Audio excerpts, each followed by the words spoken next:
For the next few minutes, we're going to be talking about what is RPA. Now, we're actually going to be talking about some other things as well. So we've got what is RPA. We'll look at some use cases, so how the HelpSystems Automate solution for RPA is used, some real life examples. We'll look at the benefits of RPA, and then we'll look at some hints and tips. So some ways to get started with RPA, make sure you avoid any pitfalls whatsoever. So what is RPA? Robotic Process Automation. Now, I don't know about you, but anytime I hear the word robot, there's two things. It makes me smile and it makes me interested. Now, let's talk about the automation part of it. We've always had automation, right? So we've had, whether it's a macro, whether it's a batch file, or whether you have a industry strength, full-blown monitoring automation tool, they'll automate something in response to something going wrong or something working properly. Who knows? RPA is different. RPA is way, way, way off the scale. RPA can emulate something that a human would do. It's absolutely amazing. So it can monitor an inbox. You can look at an email box. It can open an email. It can actually read the contents of an email. It can open an attachment. It can open a browser. It can sign into a website. It can get past the capture statement. It can automate pretty much anything at all that you could do as a human being. Let's have a look at some use cases.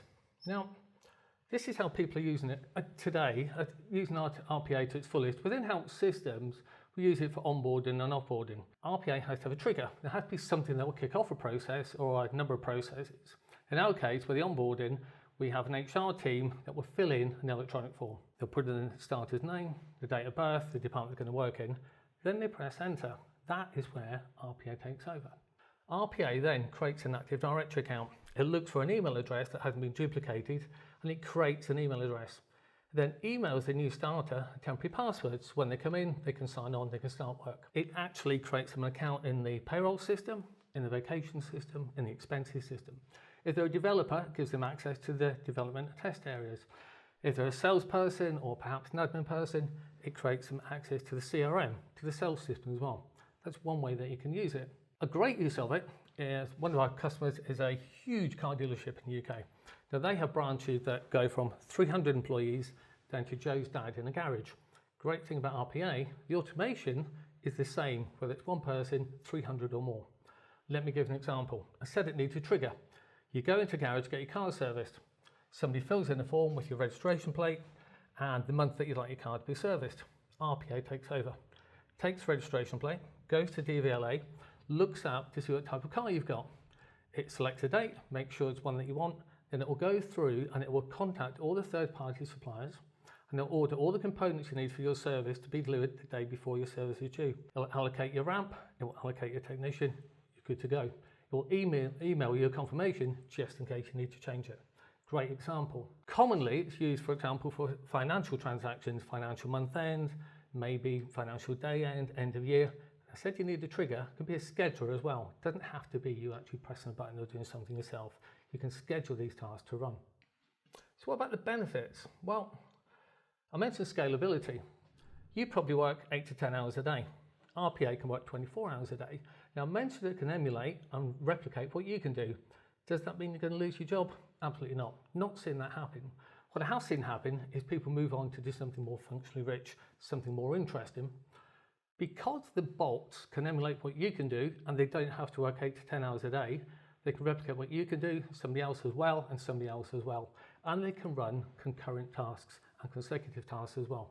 So they're not tied down to one pair of hands. Really, really neat way. Now, obviously, that's going to save you money. It's probably going to make your job more secure. You can become an RPA expert if you wish, and it means that you can do a lot more without employing more people. People say that RPA is complex, don't they? And it isn't, it's comprehensive. I'm always asked, do we start with a small task that we're going to automate or a large one? I say, we'll start with a small one. Then why is that? Well, I've seen so many people start with a huge task they want to automate and they never get to the end of it. And really a huge task is just lots of small tasks broken down.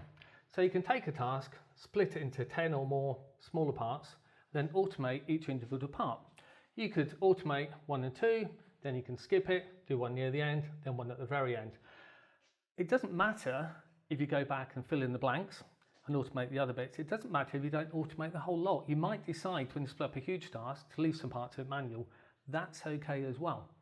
Now, if you look at a small task on its own, it might be something that you spend 5 minutes a day doing. Now, if you do something 5 minutes a day, 6 times, 30 minutes a day, 30 minutes a day over the space of a year is 5 weeks. That's the typical vacation time that you get. So just by automating a small task of 5 minutes a day, 6 times, you're saving 5 weeks. So you can really see how you can benefit from RPA and make cost savings as well. Hopefully that's given you an understanding of RPA and some ways that you can make a start and really make the benefit from it. If you want more information, you can quite happily go to the HelpSystems.com website. Thanks for your time.